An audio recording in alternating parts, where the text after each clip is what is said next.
The affordability of a college education has been an ongoing debate since 2015. That was when Bernie Sanders first suggested free college for everyone.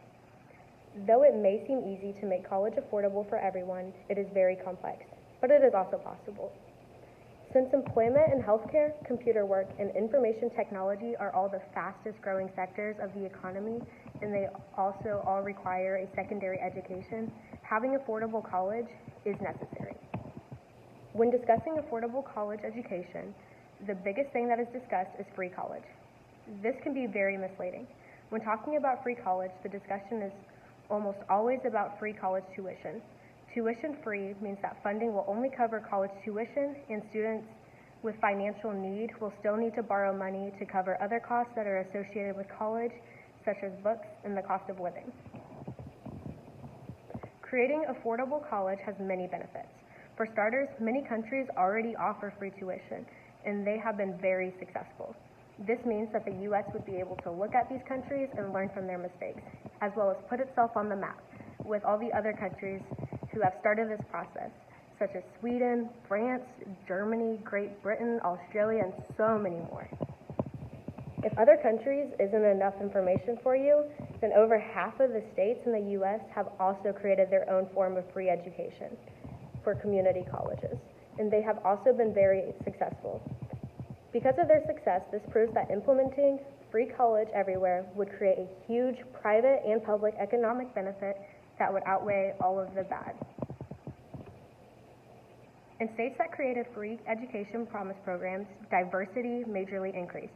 There was an increase in the amount of enrollment of Asian Pacific Islanders as well as Black students.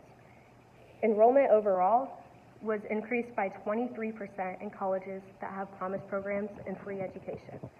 Since the University of California eliminated tuition fees for low-income students, over 60% of their students now attend tuition-free.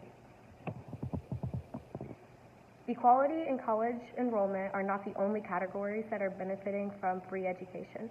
Studies show a rapid increase of completion rates in universities that offer free education compared to ones that do not. In the first few years of the launch of the Tennessee Promise, which created free education for lower income students, the college completion rate has risen from 38.9% to 52.6%, which this is 24.7% more than other colleges who did not offer free education. Once Rhode Island implemented their free education program, their completion rates tripled. Though there are many positives for free education, there are also many concerns that need to be addressed. The main focus of free education was originally supposed to benefit the lower class, the ones who are unable to afford an education in the first place. But studies show that families from the top half of the income distribution would receive 24% more in dollar value if tuition was eliminated compared to students in the lower half of the income distribution. To create free education for everyone, the United States would need to increase taxes, which would cause a bigger negative effect on lower income families, since in most cases, they will receive a Pell Grant and other forms of government aid that already covers their tuition. They just need help with the living cost.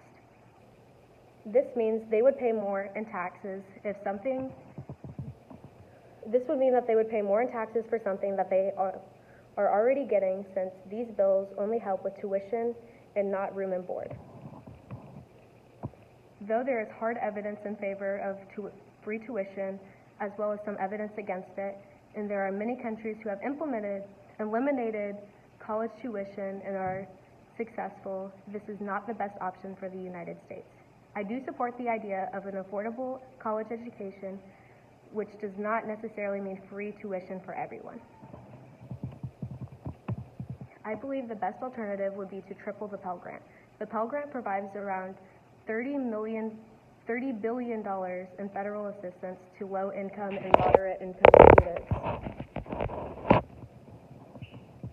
and to attend college today.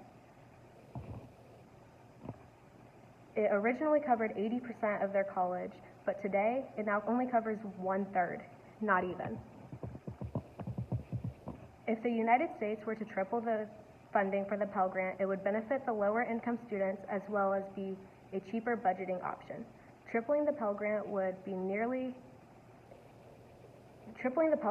nearly cost 2 to 3 times less than supplying free tuition to everyone, including the people who are already able to afford college easily.